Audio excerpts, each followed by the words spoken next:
a face to some of those who are doing this on a pro level. They call him Brian the Beast Dianga, 28-year-old, who lives in Kibra and who's set up a gaming den there. I think we need to change the word gaming den. I don't know. Den just sort of kind of sounds like den of thieves, or a cave or something where illegal stuff happens. Yes, but anyway, who am I? Words are just words. We have news gang, eh? So we're also a group of gangsters. So let's go for it. Patrick Igunzare is with the Beast himself. I'm super excited. Can you tell, Patrick? Yes, I can hear you. Actually, the excitement is very loud, Yep. Yvonne. And I told him that you are a very huge fan of his. In terms of the name, let's tweak it to perhaps a gaming joint or a gaming hub. Yeah. I think that will sit better. That works. Won't it? That works. I like that. And it's just almost a year since I spoke to Brian the Beast Dianga about his profession, which is gaming. He sleeps gaming, wakes up gaming, lives entirely through gaming, because there's nothing else he does, and he says this is what actually pays his bills. And I want to know whether he's still holding on strong to it, because of the pandemic he decided to do something different. Niaje Bazenga? Poa sana msitu. Uko poa? Niko fiti kabisa. Naona bado unaendelea kugame. Tunagame tu bado. Amazing sana. Niambie, bado uko mali nilikuacha ama some things zimebadilika? Some things zimebadilika, but nime-maintain tu. Shikilia pale pale. Gaming is the word. Preaching out here. Amazing. People would like to know, for how long umekuwa ukigame? Now, what is it that actually prompted you to go into gaming professionally? Okay. Let's say I've been gaming all my life. Ever since I got knowledge of gaming, that was when I was 6 or 5 years old, I think. To date, I've been gaming. Niliacha ku game tu mara mbili when I was taken to approved school. I went to high school and approved school, so at that time I didn't game. Now there was a time I was in school in up country. I also didn't game, but otherwise I've been gaming throughout. And I'm doing this till I'm 90 or yeah. Wow. Now, pia last time when tulikuwa hapa, ulikuwa na mom, walikuwa naishi within, ulikuwa na famu yako, masisteni ni nini. As we were speaking before this interview, uliniambia umewahamisha. Yeah. I had to, because it was a dream of mine to get my family from the ghetto, and I said I don't come first, they come first. And if they are good, mimi hata nikilala kwa cave, kwa man cave, niko tu fiti. So once I got them out, sasa nimekuwa nikifocus ku build on this gaming career properly, and I even went to start streaming, and I want to teach people more about gaming. Yeah, so a lot has happened ever since we met, and let's just say nikungangana tu, by the grace of God and the strong will that let's say I'm strong-willed. I just want to make it. That's it. And I make parts where people say it's impossible, and you see this is now me. Now I know ilikuwa costly pia to move your family from the ghetto to somewhere better. Hiyo yote hizo funds zilitokana na gaming.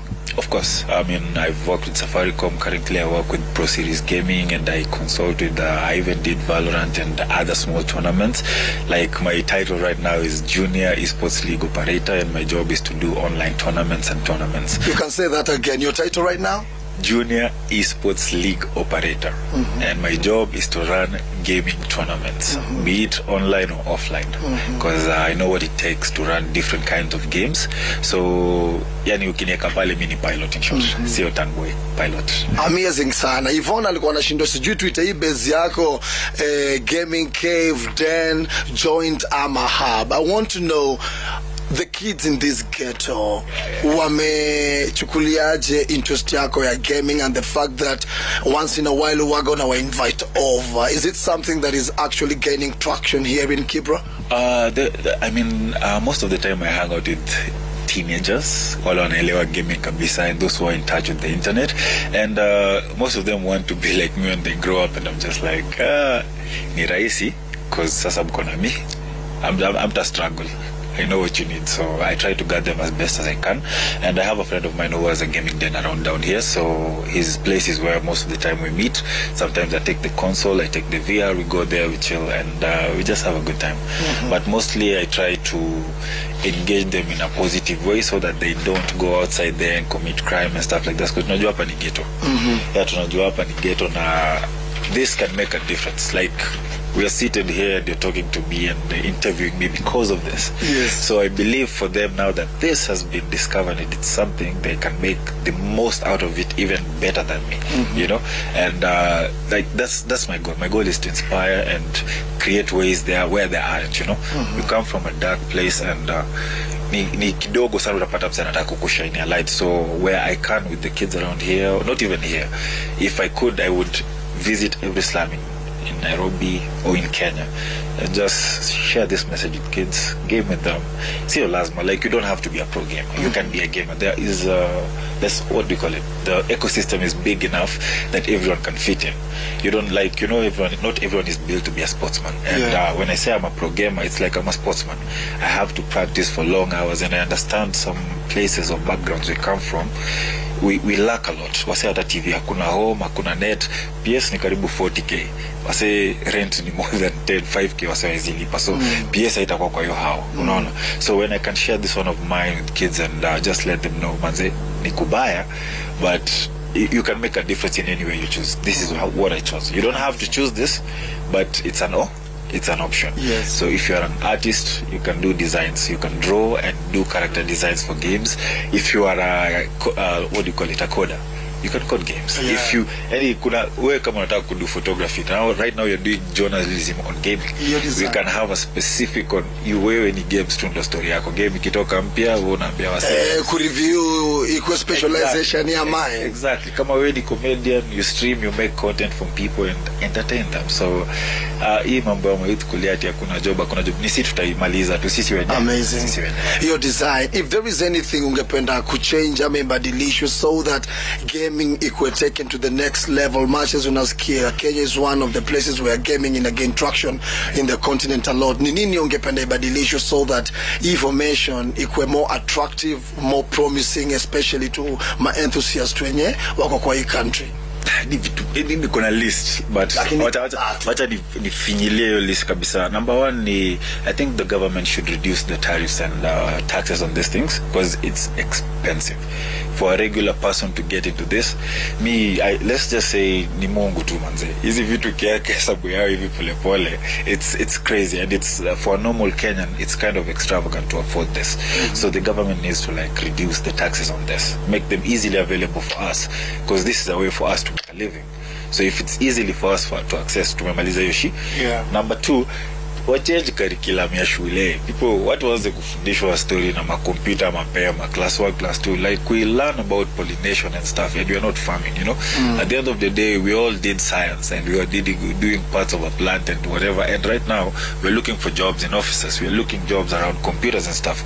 So why not just start the e-learning early, teach kids programming and stuff like that? So that is another thing. And then the other thing is wasi wanajisikia na gaming, manzemi nitafute, tukae chini tuongee, tutengeneze vitu poa. We even need a government body that identifies esports, you know, and gaming, so that we can take this to the next level. Amazing sana. Tukimalizia, unajua wanasemanga numbers don't lie. Nataka ukuwe tu open leo kiasi utuambie kwa hii career yako, hii profession yako, what's the most amount uliwahi make kama kushinda as a result of hii journey yako ya kucheza na makompyuta?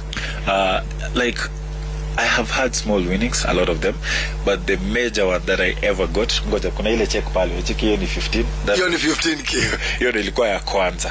Then zingine mob zikakam, but I think the most I got was either 40 or 35. That was from Pro Series Gaming, the 1 million tournament that was there, and that was the most I got off one tournament, not what I've got from gaming. What I've got from gaming is way too much. I've lost count.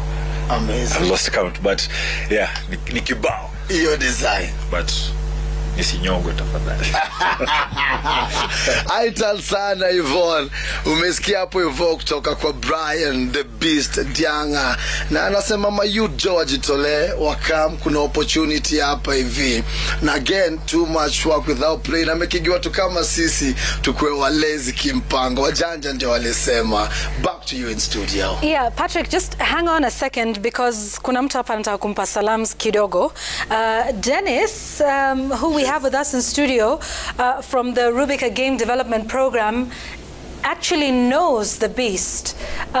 So I wonder if, Dennis, you can speak to him and just say, tell us how you know each other. Hi, Brian. How are you?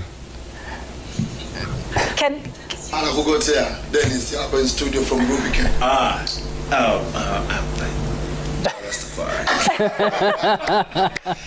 Thank you, and greetings back to you, Dennis. How are you doing? It's been a while since you are in class with you. Ukanionyesha ku game.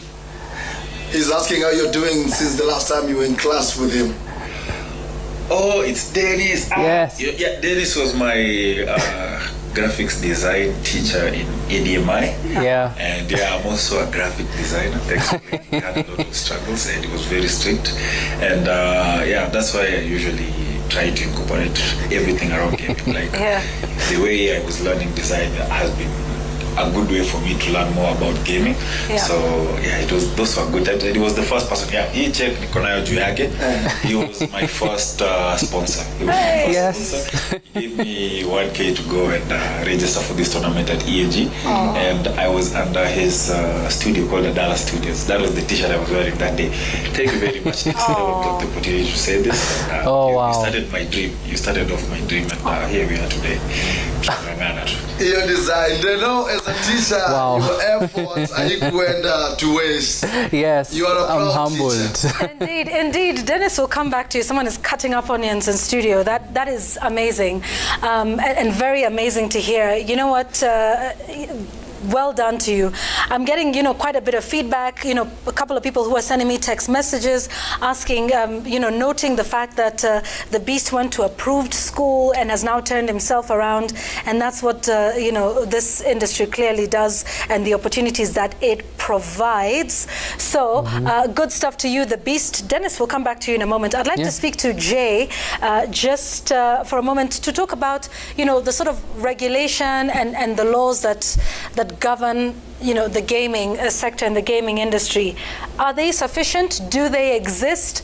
And how are you functioning in that space with the regulation that exists or perhaps doesn't?